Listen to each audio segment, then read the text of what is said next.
Mirë se erdhët. Sot do t'i hedhim një sy një prej analizave le themi më therse dhe më të diskutueshme në filozofi kur vjen puna te gjinia. Po flasim për idetë e Arthur Schopenhauer.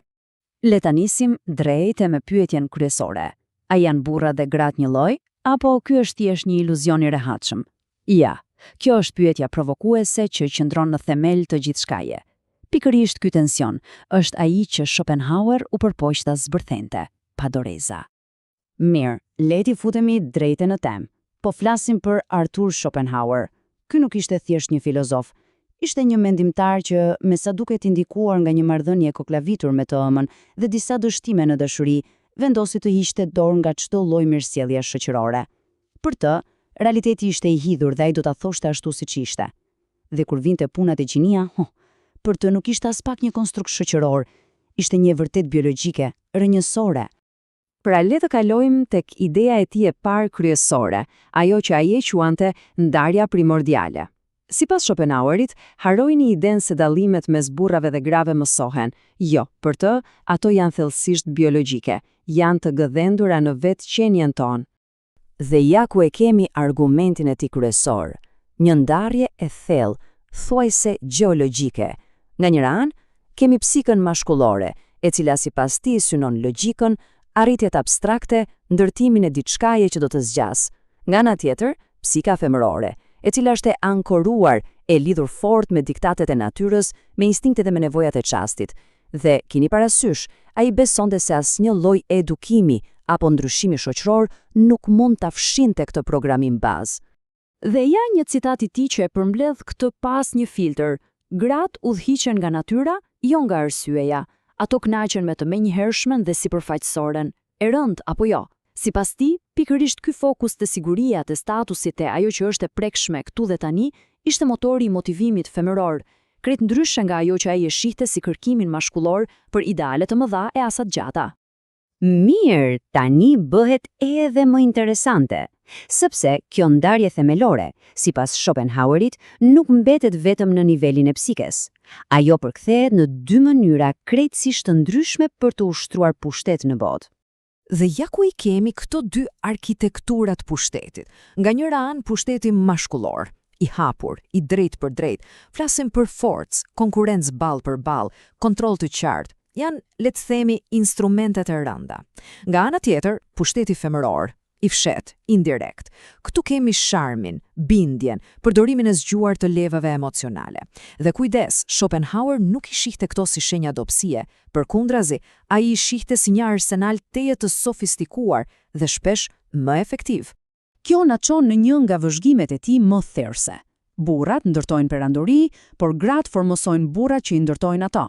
Pra, pushteti që shihet, ai në sken, shpesh është thjesht një fasad. Dominanca e vërtet, më delikate, ushtrohet prapa kuintave. Pra, pyetja nuk është se kush e mban kurorën, por kush i përshpërit në vesh atij që mban kurorën.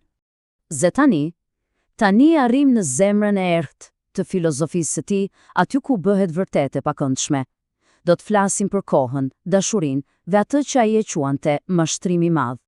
Ai e quante këtë hendeku temporal. Imagjinoni pak, sipas tij, burrat janë vazhdimisht të përndjekur nga e ardhmja. Sakrifikojnë të tashmen, reatin, gjithçka, për një trashëgimi, për një ambicie afatgjat. Ndërkohë gratë, sipas tij, janë mjeshtre të së tashmes, të ankoruara fort në realitetin imediat, duke i dhënë përparësi sigurisë dhe nevojave praktike, këtu dhe tani.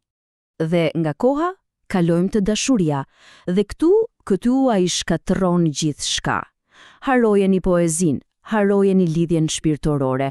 Për Schopenhauerin, dashuria është thjesht një forcë instinktive, e llogaritur deri në detaj, një makinacion i natyrës i projektuar për një qëllim të vetëm, vazhdimsinë e species. Ai e quan këtë truku i madh evolutiv dhe e zbërthen në 3 hapa. Hapi i parë, tërheqja.